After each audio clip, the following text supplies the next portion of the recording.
Hey guys, ഞാൻ ജർമ്മനിയിലെത്തി ഇത്രയും വർഷമായിട്ടും എന്താ കുട്ടി നിനക്ക് PR കിട്ടാത്ത എന്ന് അന്വേഷിച്ചുകൊണ്ടിരിക്കുന്ന എല്ലാ അഭ്യുദയകാംക്ഷികളോടുമാണ് ഞാൻ അതിൻ്റെ ഫസ്റ്റ് സ്റ്റെപ്പ് ഇന്ന് കംപ്ലീറ്റ് ചെയ്തിട്ടുണ്ട്.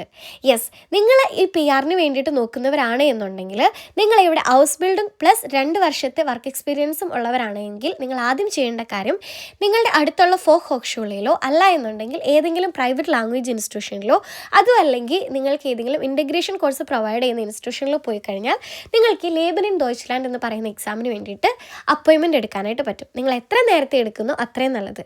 ഈ അപ്പോയിൻമെൻറ്റ് ഞങ്ങൾക്ക് കിട്ടുന്നത് 2 മാസം മുന്നേ എടുത്തിട്ടാണ് ഇന്നത്തേക്ക് കിട്ടിയിട്ടുള്ളത്.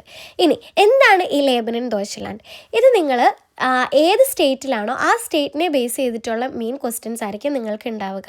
അതുപോലെ തന്നെ ഇത് നിങ്ങൾക്കൊരു ആപ്ലിക്കേഷനാണ്. ഇത് നിങ്ങൾക്ക് ഫോണിൽ ഇൻസ്റ്റാൾ ചെയ്ത് കഴിഞ്ഞാൽ ഇതിലൊരു 310 ക്വസ്റ്റ്യൻസ് ഉണ്ടാവും. അതിലൊരു 33 ക്വസ്റ്റ്യൻസ് ആയിരിക്കും നിങ്ങൾക്ക് എക്സാമിന് വരിക.